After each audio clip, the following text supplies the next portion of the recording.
So we told DC what they should be doing and taking from the comic books. We're going to do the flip for Marvel.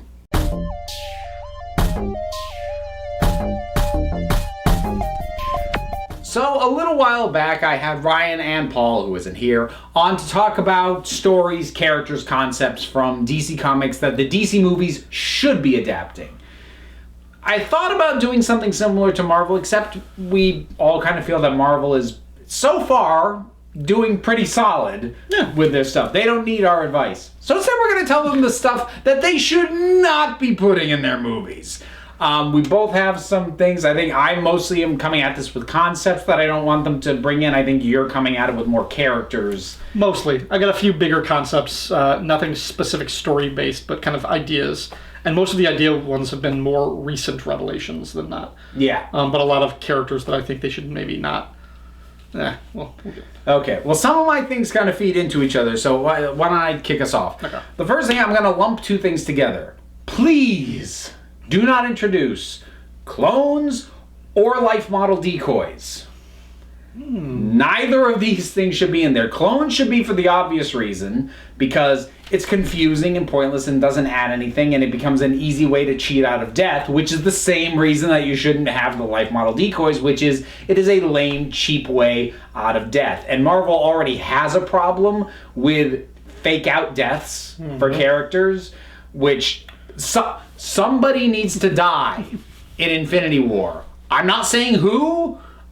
I'm not even going to say I don't care. I probably will if they do it right. But somebody needs to die and stay dead. I think it should be Quicksilver again.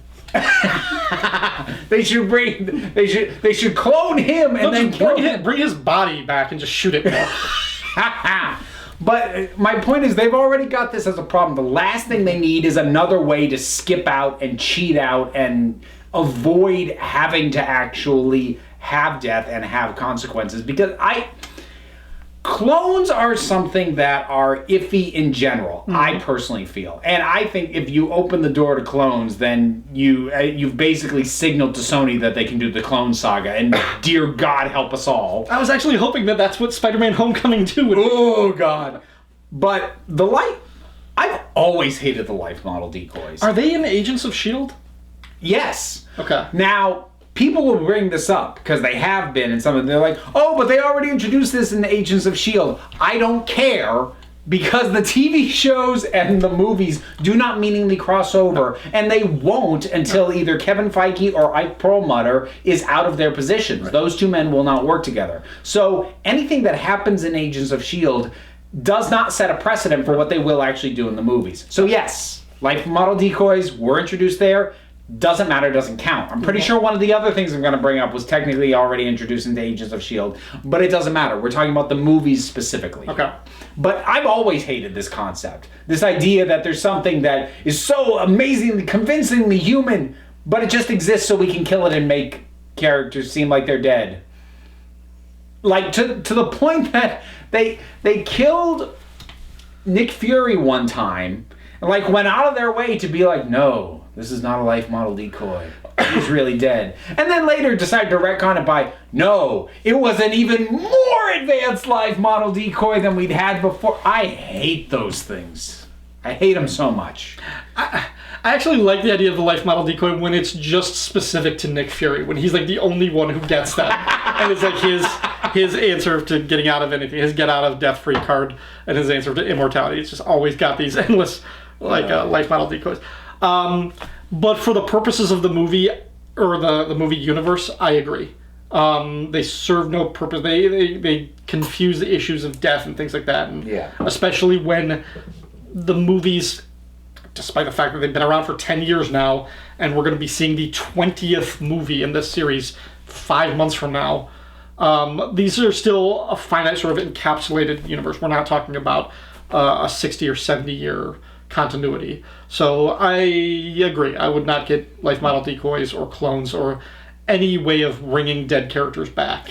I'll make a single exception for Doombots. I'll allow for Doombots, but that's it. Okay, yeah. So the first thing that I don't want them to do is Venom. And that's my cheap shot at the Sony's property, but it actually ties into another thing. Not just Venom, the Sinister Six. Okay. And not just that, I don't want them to go explore this realm of doing villain-based movies. I don't think they need to. I also don't think, and you might argue Doom with me, but I don't think there are any Marvel villains really that I want to see or are deserving of handling their own movie. That doesn't seem to be the nature of this movie universe. They've done such a good job of building these heroes and making them stand up to the point where most people would say they're deficient in their villains in these movies. Yeah. And I don't think they should be tempted to counter that by making a villain-based movie. I don't want a movie based on the Sinister Six. Make them the villains of the Spider-Man movie. I don't really want a Doctor Doom movie. I want him to be the villain of a Fantastic Four or an Avengers movie. The one exception that Marvel has, or that there is a Marvel that I could see doing a good movie, would be Dracula. But even that, as much as I love Tomb of Dracula, I love the horror corner of Marvel's, I don't want those established properties. I don't really want Dracula or Werewolf by Night or Monster of Frankenstein filtering into the Marvel Cinematic Universe. There's still elements of horror that I would love to see them play with, and you can use Doctor Strange as your springboard to that, or something else. I still think they could do Blade. They could do a new version of Blade. Maybe Morbius. I would love to see them do Man-Thing.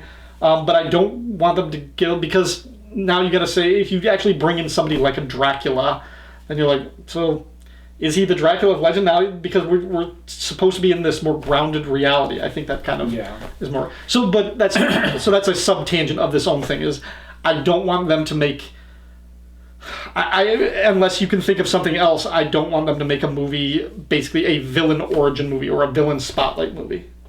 Well, this is because the first thing I think we actually run into is, this is where we run into the issue of the one corner of the Marvel Universe that Marvel itself does not have direct control over, which is Spider-Man, because most of what you cited and most of the ones that have been rumored or are in fact coming out later this year, Venom, Sinister Six, those are Sony joints. And now, this is me saying, Sony, you're doing it wrong. Yes. You're dumb. Which is fair and true. But that is they are still at least tangentially connected to the Marvel Cinematic Universe, and they'll still bear the Marvel logo on them, even if direct continuity things aren't made. So I think this is a case where I'm not sure there's too much of a risk of Marvel itself actually doing that. They don't seem to be leaning that way, and I'm actually trying to think of how often, even in the comics, villains have been given their own title for more than a few issue mini. I feel like it's not something that they've really gone in for excessively. As far as Doom goes, I'd say it would depend on the director that you got. I would say there is a possible good Doom Rise to Power movie, because I think when you do him as a villain in Fantastic Four, he already needs to be the ruler of Latveria. I think there might be a movie to be made in saying how he got there.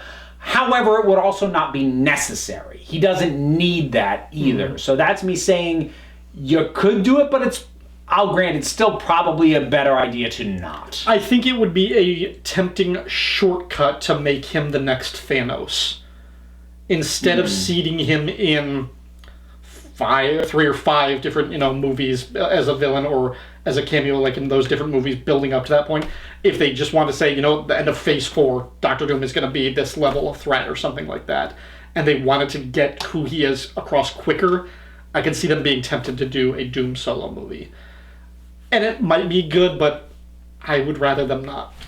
Yeah. I'll agree with you on that. And I guess it's not just Sony's problem, but I would also look at what Warner Brothers is doing with Suicide Squad, which is wonderful, but also their insistence on trying to do things like Black Adam and Joker as solo movies, and Harley Quinn's getting her own movie, and So this next one, this is another one that I need to be very clear about what I mean, because otherwise I will have people telling me in the comments it already exists. A multiverse. Now, when I say multiverse, I'm not talking about what got introduced and hinted at in Doctor Strange and Ant-Man. I'm not talking about other dimensions of completely different natures from our own. Right. I'm not talking about things like the dark dimension. I'm not talking about the quantum verse. All that stuff, fine, because these are realities totally unlike ours. What I'm talking about is alternate versions of our reality.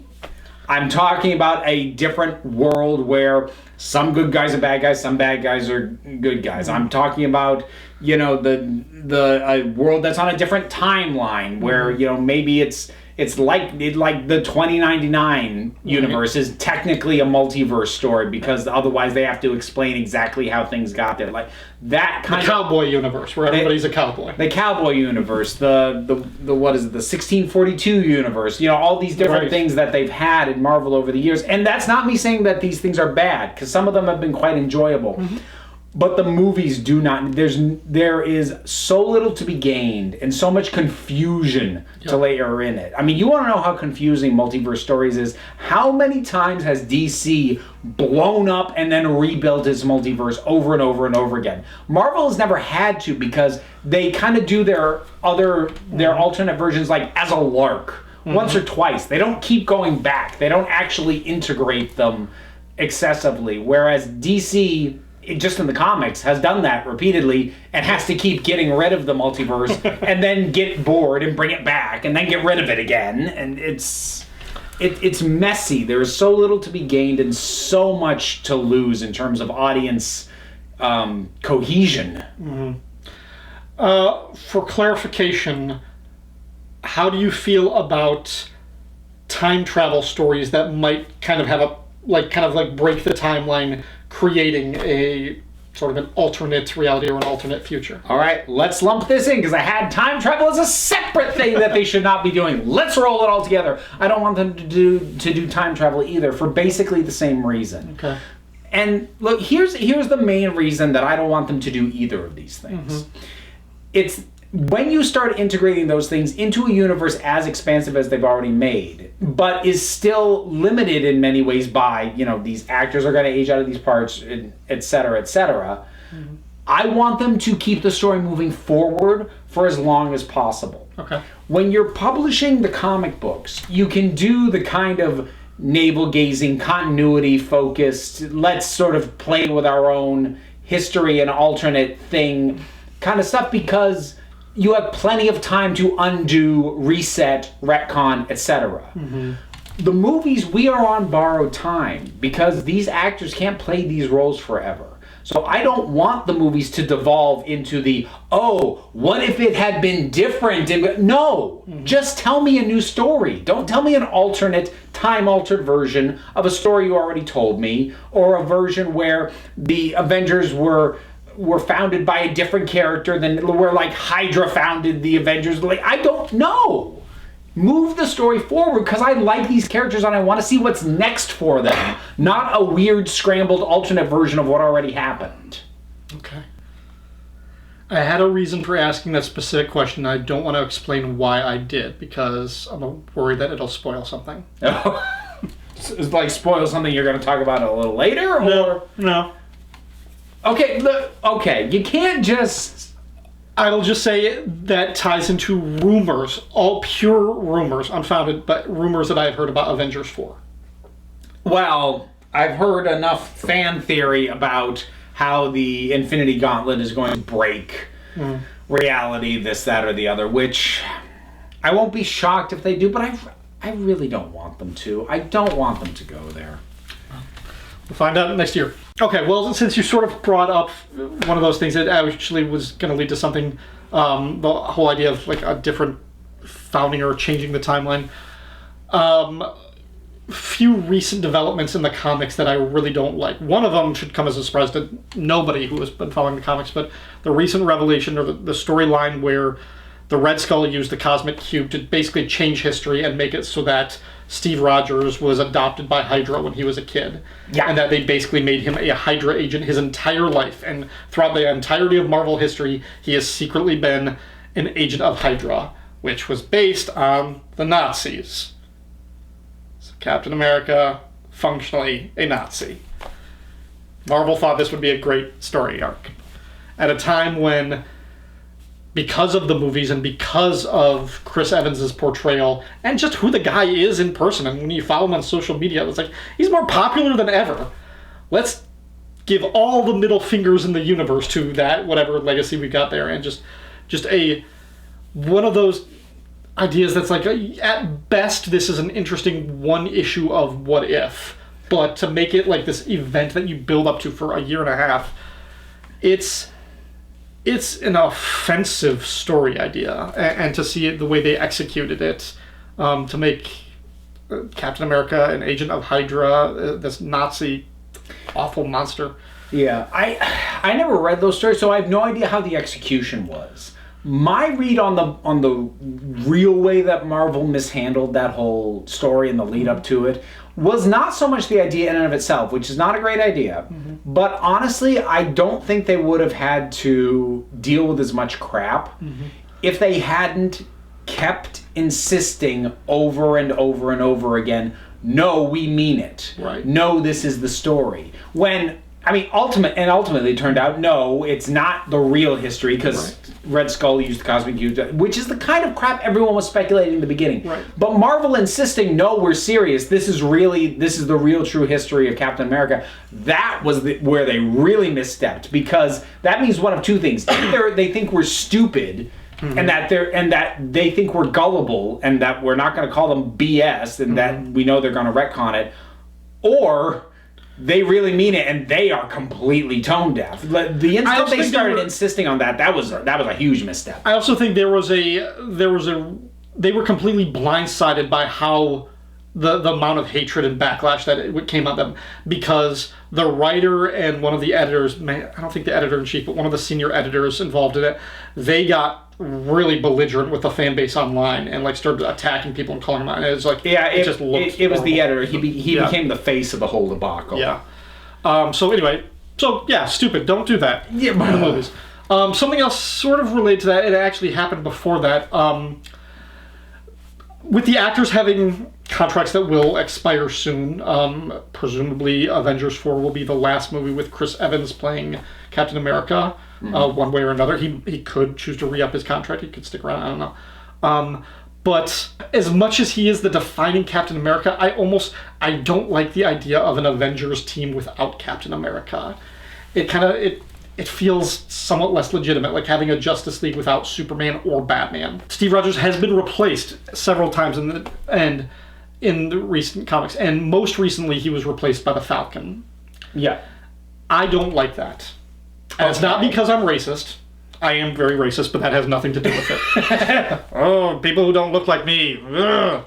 I don't know if you're going to keep that. I don't care. I am. Yeah, good.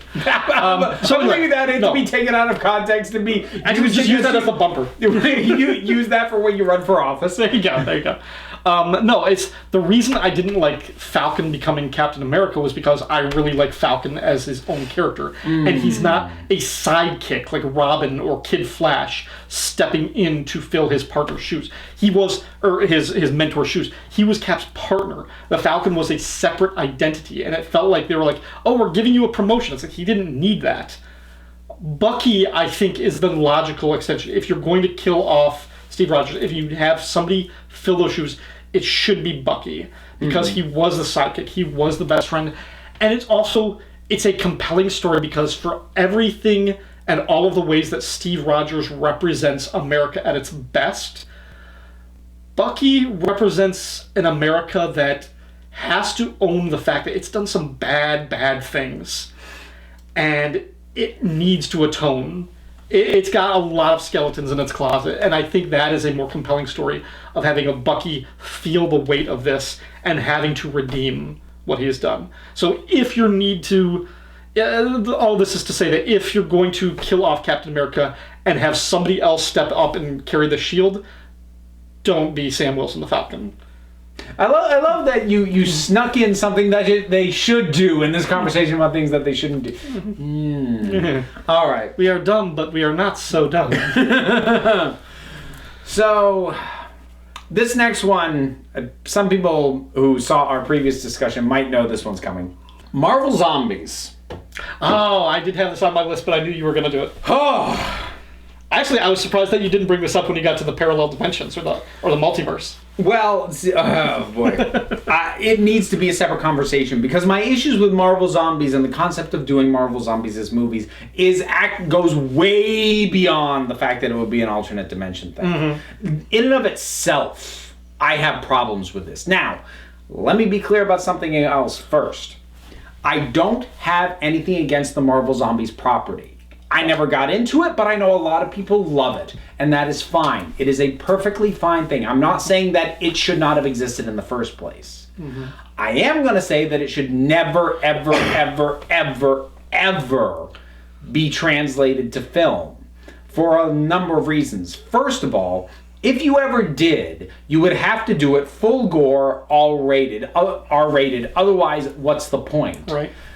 But when you're doing it in the comics, which again have a ton of precedent for alternate versions, alternate realities, some more adult, some more kid-friendly, including of characters that, you can have a more adult version or a more kid-friendly version of the same character. That's been going on in the comics for so long, you can have that there. The movies are a cohesive, unified whole. Mm-hmm. So even if you have it as a multiverse, go, oh no, it's an alternate dimension where this is happening, you are still going to have kids who love these characters, even if they don't go see these movies, seeing trailers, because you can't hide trailers from kids, where Captain America tries to rip out the Falcon's throat with his teeth while his flesh is rotting off his face. And I'm sorry, I don't care how much you think that's cool, that's not okay.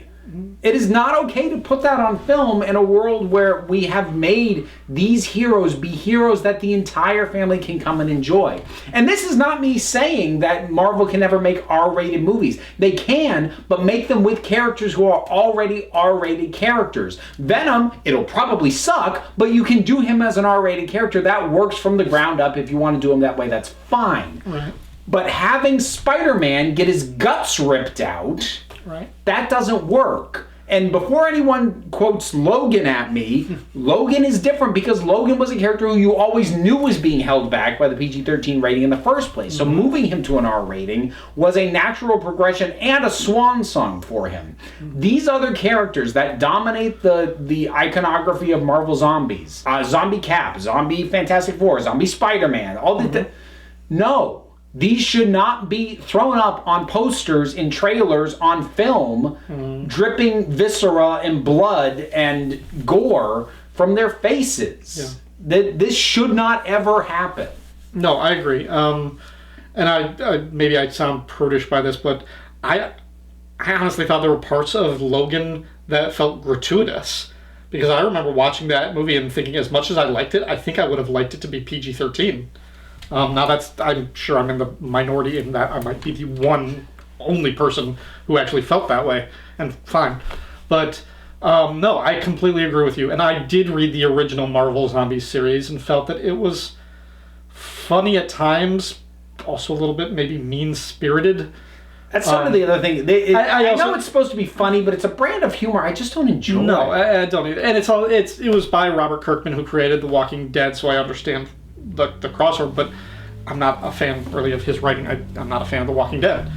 And I'm just not a zombie fan, so those are all kind of like strikes against it. So yeah, I agree. That's not something I want to see in these movies. Yeah. So. I mean, that was kind of my big one. Right. So you got any more? Like I'm even trying to think like, I mean, it would be your nightmare scenario, but like if we got like in 2022 a Fantastic Four movie where Reed Richards is looking at a multiverse, and we basically just for like a fraction of a second we just get glimpses of these different parallel worlds. If there's one that just looks like a zombie Spider-Man, it's like even that I don't. No, I don't really. Even as an Easter eggy kind of thing, I don't really want to. Well, not to mention that's one of those things where you can't even Easter egg it because the instant you hint at it, there are a fair percentage of fans who will start clamoring for it. It's like when they put the alien skull at the end of Predator 2. Mm-hmm. Maybe it was only intended to be a fun joke, but you know what started happening immediately after? Everyone clamored, when are we getting Alien versus Predator? Right. Obviously, I'm just not the audience for this thing. But again, I'm not saying the comics shouldn't exist. You have the comics. Enjoy the comics. Right. Keep them off the screen. Last time when we were doing our what DC should do, I think I was wearing a Hawkeye t-shirt. You were. Because I'm a big Hawkeye fan. I don't want to see a Hawkeye movie from the Marvel Cinematic Universe. I don't really think the character deserves it. And this is actually one of my feelings, and it seems contradictory. As much as I like the character, I don't think he really deserves much of a solo life in the comics. His best moments are as a member of the Avengers, or as the leader of the West Coast Avengers. He had a mini-series in the 80s. It took him 20 years to get his own mini-series. Then he had a backup feature. Recently, just within the last 10 years, he had an ongoing series written by Matt Fraction with art by David Aja. Really, really good, really well-regarded, great series. But as I was reading it, I was like, this doesn't feel like Hawkeye to me. This feels like they were writing the cartoon Archer. It was that type of humor, it was that type of jokes, that type of characterization. And they just put a guy in a t-shirt with a bow and arrow in it and kind of... But wouldn't that still possibly work as a movie, but just not be the version of Hawkeye that you personally happen to love? But I also, it's... The version of the movie version of Hawkeye is a completely different animal. You know, Hawkeye, as he was envisioned, was a kind of roguish, character. He grew up like he was like a circus brat, fell in love with this woman, became a criminal. But he was also once he joined the Avengers, he was a boss hater. He was Wolverine before Wolverine. He was always challenging authority. He got into fights with Captain America over who should lead because he thought Captain America was this old fogey from a different generation who didn't understand. Took them years to come to this grudging respect, and then over that time he ended up becoming his own leader, and not a great one. But he was also kind of a player, kind of a womanizer. He did eventually get married, but this version it's he's a S.H.I.E.L.D. agent. He feels very military, clean-cut, brought up in that universe. He's kind of a company man. He's a company man. He's got a wife and a family, and it's this is a different character, and it's just kind of and as much as I used to think, I was boy, I really want this character to shine. I'm kind of no, I think this Hawkeye is just kind of taking up air for other characters that I like more. And so, I mean, there's a question. It's also because I don't recognize him because he doesn't have the costume, even though his costume from the comics is not something that translates to... I recognize it because I've looked at Hawkeye cosplay and been yeah, I don't think there's any way of bringing that to the screen. And I just... So let me ask you this. It sounds like you're saying you kind of wish he wasn't in the movies anymore either. This version? Are you kind of secretly crossing your fingers that he's one of the ones who bites it in Infinity War? I'm not hoping for any deaths. I'm expecting some. I'm not hoping for any because I like all the characters, but I just... Unless they can do something really different with his character, and I'm not talking about giving him a different ID, making him Ronin or something who's just a ninja, and it's... I like the character in the comics. I don't recognize the character on screen, so I don't think that giving him his own movie, which I don't think there's ever been really much of a rumor of. I don't think there has. I think closest is maybe people expect if Black Widow gets her own movie that he'll get an appearance in that. Which now I don't even know if I want a Black Widow movie because they're making a Black Widow. They're making the Black movie that I want, and it's called Red Sparrow. Yeah, that's the Black movie the Black Widow movie that I wanted. No, if they did another one, but also a Nick Fury movie, I don't care enough about the Sam Jackson version of Nick Fury to want him in his own movie. I'd be potentially up for a Nick Fury movie if only to get a full-on proper skullduggery spy movie, because we've gotten bits of that. We had the political thriller stuff going on with Winter Soldier, and the way to do that is. After that, if he had stayed underground, there would have no place for that. Except they brought him back in the next movie in Age of Ultron, which he shouldn't have been in that movie. I don't know why they bring him back for every Avengers movie. I think Joss Whedon didn't really care about the Phase 2 movies. He just wrote Age of Ultron the way he wanted to tell the story. I think he ignored most of what was going on in the previous movies. Yeah, probably. I'm trying to think. I think I have one other, but I'm not sure it's worth getting into. Yeah, I mean, the other thing that I just wanted to bring up I'll just say it real quickly. It's not even worth delving into because it's kind of self-explanatory. Just no magical resurrection. Oh.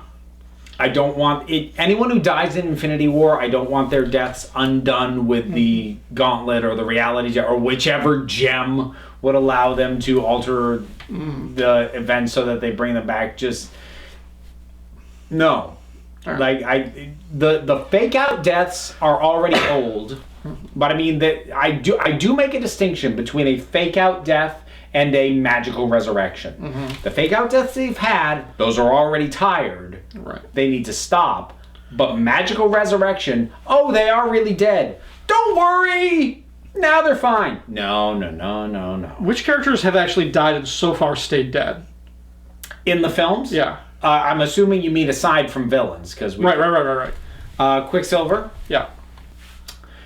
Yondu, who James Gunn said will not come back as long as he's in charge of the cosmic movies. Okay, so that's 2. If we follow the premise that we both assume that the movies and the TV shows don't. Yes. Okay. The movies will never be affected by what happens in the TV shows. I mean, if you're using that to say Coulson, I still kind of want to say they did bring Coulson back because that first season of Agents of S.H.I.E.L.D., they were actually doing crossover. It was only the first season of Agents of S.H.I.E.L.D. Yeah. But they did actually have Samuel L. Jackson appear on those.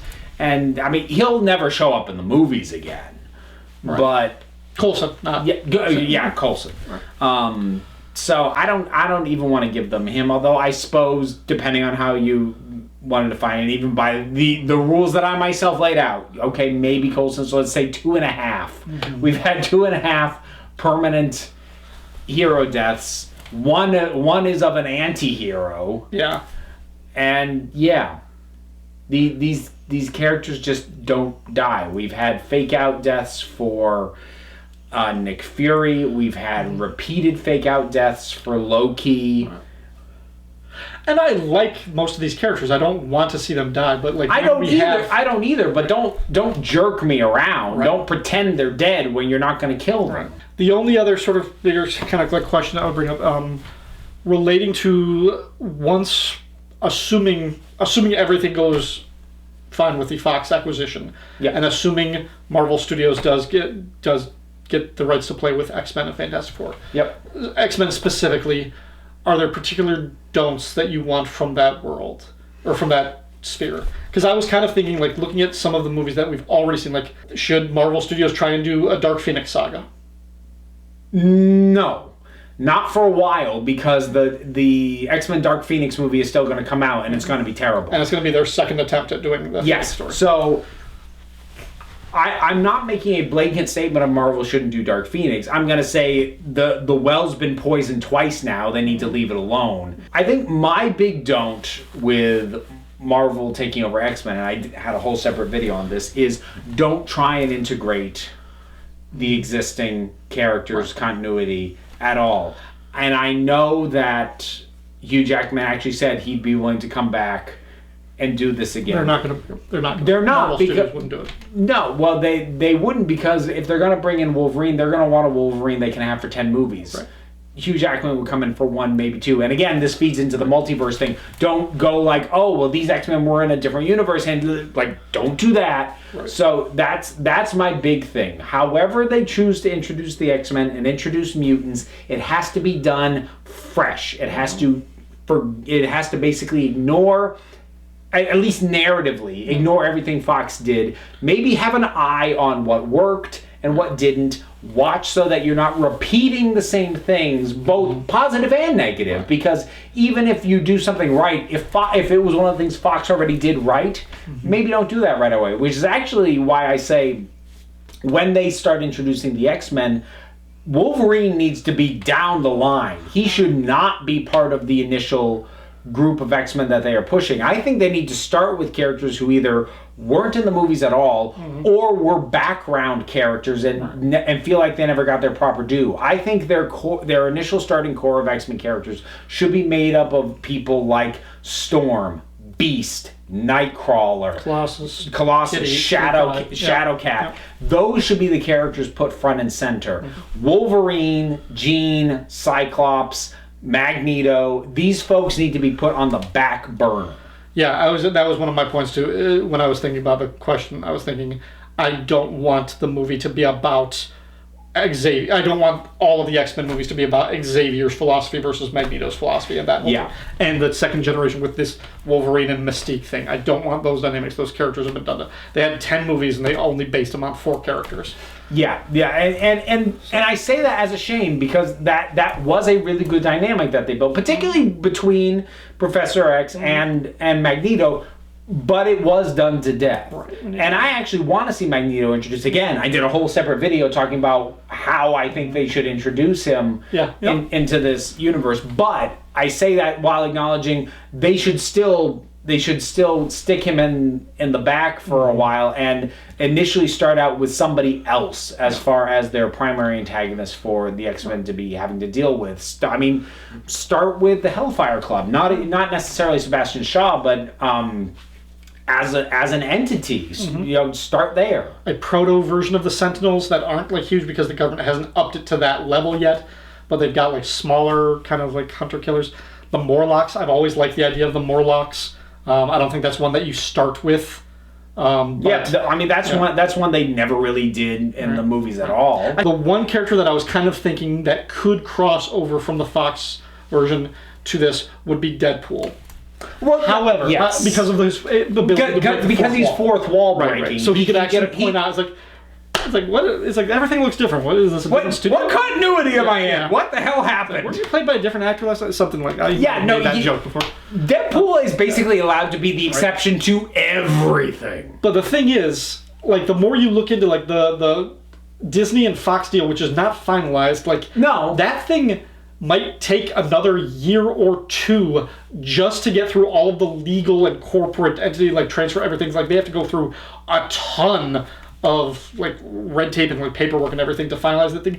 That deal might not be solidified until the end of 2019. Yeah. So by then it's like, okay, we'll have had 2 Deadpool movies. They might be in production of a third one, if assuming this one is good, or what they might have plans for a Deadpool and X-Force. So they might not want or need that character to cross over when the time comes. So, I mean, I think Deadpool will be allowed to exist in his own pocket universe but if they wanted to cross him over, they can because, like I said, by his nature he breaks rules. Right. He already in his first movie was already pointing out the inconsistencies in the casting in the universe he already exists in.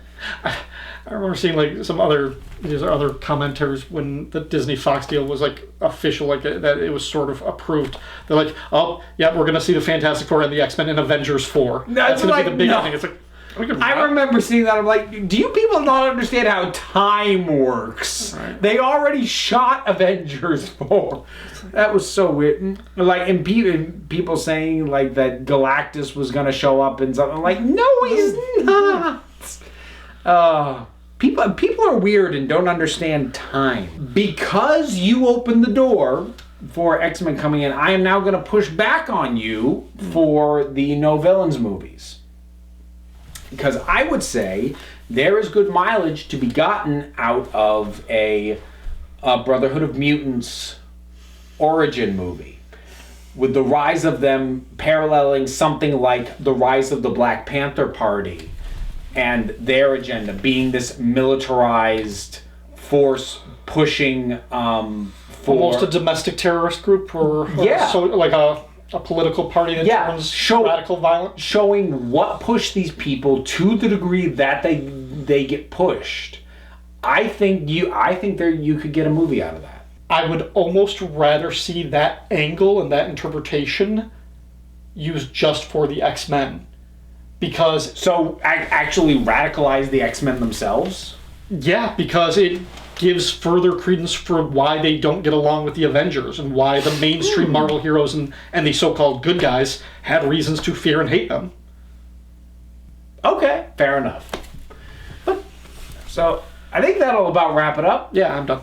Okay. I don't care. So, folks, all this stuff that we've gone back and forth on, whatever your thoughts are on any of it, how much of an idiot you think he is, because I made flawless arguments. Drop something down in the comments and let's talk about it. He's got all sorts of podcasts. I'll put a link in the description down for some of them, maybe one of them at least. And as for me, you can support me in all kinds of ways. There's Patreon. There's swag available through the Patreon. Plus, Twitter, podcasts, like, subscribe. There's links for all this stuff down below. So until next time, this council is adjourned.